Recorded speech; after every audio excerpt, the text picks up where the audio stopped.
hari ini bersama dengan Dato' Haji Mat Nazri bin Ahmad Mazlan, Ketua UMNO Bahagian Hulu Selangor, juga Tuan Haji Muhammad Hassan Zainul Harun yang di-Ketua Hulu Selangor. Baik, Haji dan Dato', macam yang kita tahu, pada 14 September 2019 lalu dan kemudian termeterai Muafakat Nasional pada kawasan UMNO. Jadi sebenarnya sekarang ni kita menyambung setahun Muafakat Nasional di antara PAS dan UMNO. Alhamdulillah. Jadi soalan saya, selepas setahun ini, Datuk, bagaimana Datuk melihat pencapaian PAS dan UMNO dalam menjadi kerjasama ini? Assalamualaikum warahmatullahi wabarakatuh. Pertama sekali saya ucapkan banyak-banyak terima kasihlah kerana memberi peluang pada saya pada malam ini untuk memberi sedikit pandangan mengenai dengan perkembangan penyatuan dua rumah persatuan ataupun parti yang terbesar di dalam negara ini di bawah Muafakat Nasional. Memang benar kita dah pun setahun bersama dan kita menyambut hari jadinya sebentar tadi. Dan setakat hari ini suka saya menyatakan bahawasanya kita punya perpaduan, perhubungan dan juga ukhuwah kita di antara, bukan saja di antara kepimpinan kedua-dua parti, tetapi juga melibatkan ahli-ahli parti secara keseluruhan. Pertama, apa yang saya sangat berbangga dan suka untuk mengatakan di sini ialah mengenai dengan struktur perhubungan telah dibina dengan begitu cantik, begitu baik sekali. Kita ada satu struktur bersama di peringkat parlimen dan kita ada satu struktur yang mantap di peringkat urusan dan kita ada struktur di peringkat cawangan masing-masing, struktur secara bersama. Dan ini saya lihat mempunyai satu manfaat atau memberi manfaat yang sangat besar, sehingga kan pada hari ini boleh saya katakan kepada semua di luar sana bahawasanya banyak aktiviti-aktiviti dapat dilakukan secara bersama. Dan ini bukan saja di peringkat bahagian, tetapi di peringkat wanita pun buat, di peringkat pemuda pun buat, di peringkat putri dan amirah juga buat secara bersama. Jadi ini perkembangan yang saya lihat sangat baik dan sangat positif pada hari ini. Dan yang terkini pada hari ini kita secara bersama demi kepentingan umat Melayu Islam keseluruhan di daerah Hulu Selangor bersama-sama membantah satu projek yang barangkali cuba untuk membuat beer dan wine ini. Jadi ini suara bersama yang dibuat oleh kedua-dua parti. Jadi ini adalah perkembangan yang sihat yang saya nampak makin lama makin baik. Tuan Haji, bagaimana Tuan Haji melihat jaya Muafakat Nasional ini di kalangan warga Hulu Selangor sejauh ini lah? Adakah semakin kukuh atau sebaliknya berjaya atau tidak? Bismillahirrahmanirrahim. Assalamualaikum warahmatullahi wabarakatuh. Terima kasih kepada Syikin di atas soalan yang telah pun ditanya. Bagi pandangan ringkas saya melihat ianya cukup berjaya di Hulu Selangor ini.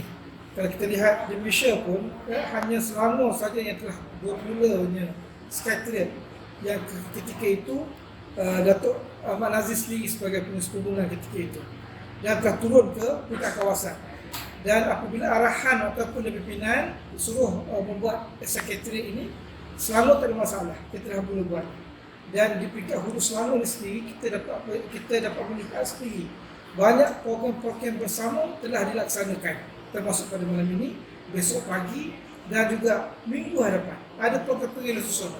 Jadi ringkas ceritanya bahawa saya melihat bahawa Muafakat Nasional di Hulu Selangor ini terutama melibatkan UMNO dan juga PAS kawasan, insya-Allah setakat ini saya melihat bahawa ianya berjaya. Setakat ini di Hulu Selangor dengan jaya, insya-Allah, yang mana telah pun diberi komitmen yang baik oleh semua ahli PAS dan juga UMNO di Hulu Selangor ini. Terima kasih. Baik, betul. Sebentar tadi kita dah dengar luahan ahli UMNO dan PAS tentang kegembiraan ahli di akar undi dengan penyatuan kita dalam mufakat nasional. Pada peringkat pimpinan seperti Datuk, bagaimana perancangan dalam memastikan mufakat ini terus kekal? Pertama sekali kita ucap syukur Kita ucap syukur dan tahniah. Juga terima kasih kepada ahli-ahli kita yang mempunyai suara-suara macam itu, yang ingin melihat mufakat nasional ini makin hari makin kukuh. Perpaduan keahliannya ataupun perhubungan antara dua parti ini makin lama makin baik. Dan bagi saya untuk masa-masa yang akan datang, melihat kepada pengalaman yang dulu-dulu dan daripada apa yang kita rasa perlu dilakukan pada masa-masa akan datang ialah pertama kita kena tengok dari segi kefahaman mereka. Kefahaman mereka dalam mufakat nasional ni kena tinggi. Mereka kena betul-betul faham apa itu mufakat nasional dan ke mana kita nak pergi dan kenapa kita harus bersama-sama di dalam mufakat nasional. Jadi kefahaman ini sangat penting supaya mereka tak keliru dan akhirnya menimbulkan keraguan dan prasangka terhadap kita punya perhubungan. Ini boleh mengakibatkan perkara yang tidak elok berlaku. Yang kedua saya lihat ialah keakraban itu sendiri. Keakraban itu mesti dicari jalan sebaik mungkin. Bukan saja di peringkat kepimpinan tertinggi, tetapi juga di sama-sama kita. Gunakan struktur yang telah kita bina, sekretariat seperti mana yang disebut oleh Tuan Haji Azlizan tadi itu. Sekretariat di peringkat bahagian, di peringkat gugusan, di peringkat cawangan-cawangan. Ini harus digunakan sebaik mungkin untuk mengeratkan perpaduan di antara kedua-dua parti. Banyakkan lagi aktiviti-aktiviti seperti yang disebut tadi. Banyakkan lagi aktiviti. Dan kurangkan perbalahan dan perselisihan. Jangan diungkit-ungkit lagi perkara-perkara. Ini yang paling penting sekarang. Perkara yang sudah berlaku itu biarlah dia berlalu dan kita ambil perkara baru untuk memantapkan lagi perhubungan kita. Ini sangat penting dan mustahak kepada kita semua. Itu saya rasa secara ringkas. Baik, Tuan Haji, saya lihat adik-adik kita ni selalu walaupun dengan keputusan pimpinan kan. Cuma ada biasanya suara luar selalu cuba mempengaruhi ahli supaya goyah keputusan yang dibuat. Mohon Tuan Haji beri sikit nasihatlah buat adik-adik kita terutama di Selangor supaya berhati-hati dengan dakwah macam ni. Bismillahirrahmanirrahim. Menjurus kepada soalan yang kedua, iaitu berkait dengan media sosial. Media sosial ini satu perkara yang cukup penting dalam kita menangani, sebab di situlah berlakunya fitnah ataupun berlakunya kebenarannya di situ.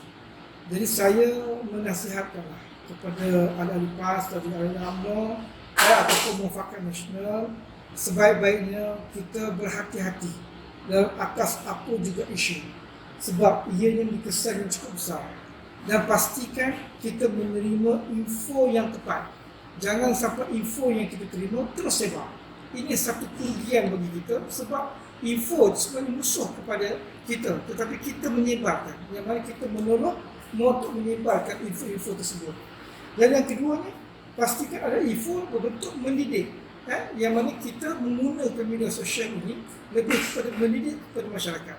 Dan kita perlu lihat bahawa masyarakat di luar sana bukan semuanya ahli PAS, bukan semuanya ahli UMNO.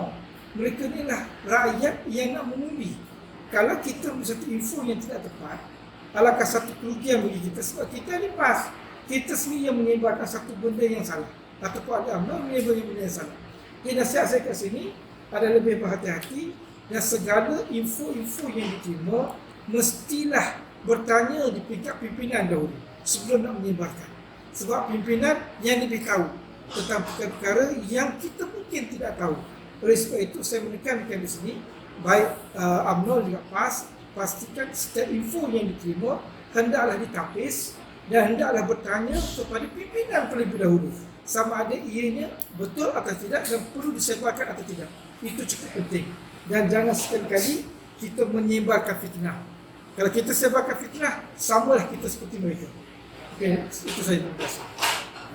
Baik, untuk soalan terakhir saya, sebagai ketua bahagian Hulu Selangor, Datuk melihat adakah ahli-ahli UMNO Hulu Selangor dah bersedia untuk bekerjasama dengan ahli PAS AAJU PRU 15? Untuk makluman kedua-dua ahli parti di luar sana, di peringkat UMNO bahagian Hulu Selangor, kita dah bersedia untuk menghadapi PRU yang ke-15 di dalam bentuk muafakat nasional. Maksudnya kita rela untuk bekerjasama dengan PAS untuk memastikan calon-calon muafakat nasional di Hulu Selangor ini mencapai kejayaan. Setakat hari ini saya tak nampak pun usaha-usaha untuk menghancurkan perhubungan ini tak ada. Di Hulu Selangor tak ada. Jadi baik daripada orang UMNO sendiri maupun apa yang saya lihat di kalangan ahli-ahli PAS, tak ada langsung usaha untuk menghancurkan pemufakatan ini. Tak ada. Jadi ini satu petanda yang menunjukkan bahawasanya masing-masing redha dan sedia untuk menerima keadaan semasa. Dan inilah yang kita harapkan mempunyai kesinambungan, akan berterusan sehingga PRU yang ke-15 insyaAllah. InsyaAllah. Jadi tak adil lah kan kalau Tuan Haji tak jawab soalan yang sama. Macam mana di peringkat ahli PAS sendiri bersedia atau tidak untuk kita bersama-sama bekerjasama dengan ahli UMNO insyaAllah? Terima kasih kepada persoalan ketiga. Saya nak tanya balik pada wartawan kita boleh tak? Bagaimana wartawan melihat kita pada malam ini? Oh hebat. Jawapan pun hebat. Saya suka nampak Jadi, akrab. Kalau Baik. begitulah jawapannya, itulah jawapan saya. Jadi masalah kalau kita melihat bahawa keakraban kami ini bukan saja dibuat. Bukan saja dibuat. Jadi bermakna setakat ini ya, insya-Allah saya yakin hubungan kami, kalau kami di tingkat atas pun boleh baik, boleh bincang, padahal mustahil kat bawah akan jadi masalah. Jadi insya-Allah saya yakin kedua-duanya ahli-ahli kita cukup bersedia untuk arah itu. Dengan buktinya program malam ini, program Safar Pagi, program wanita juga UMNO, wanita juga muslimat, merata diorang pergi dah, yang sini semua dah buat dah. Jadi menyatakan bahawa memang kita bersedia ke arah itulah sebenarnya, ke arah PRU 15. Jika bukan omong kosong. Jadi insya-Allah saya Hulu Selangor insya-Allah. Kita melihat bahawa memang persediaan di antara kami insya-Allah cukup. Ya tunggu masa saja untuk kita menggerakkan apabila tiba masa insya-Allah. Mungkin saja dikasih insya-Allah. Kalau kawan jawab tidak? Terima kasih. Baik, terima kasih. Saya mewakili Jajaran Penerangan kawasan PAS kawasan Hulu Selangor. Terima kasih kepada Datuk dan juga Tuan Haji atas kesediaan bersama-sama kami. InsyaAllah ada masa, insyaAllah ada lagi ruang. Jangan serik. Terima kasih banyak-banyak dan untuk semua warga PAS Hulu Selangor. Terima kasih dan Assalamualaikum warahmatullahi wabarakatuh. Assalamualaikum.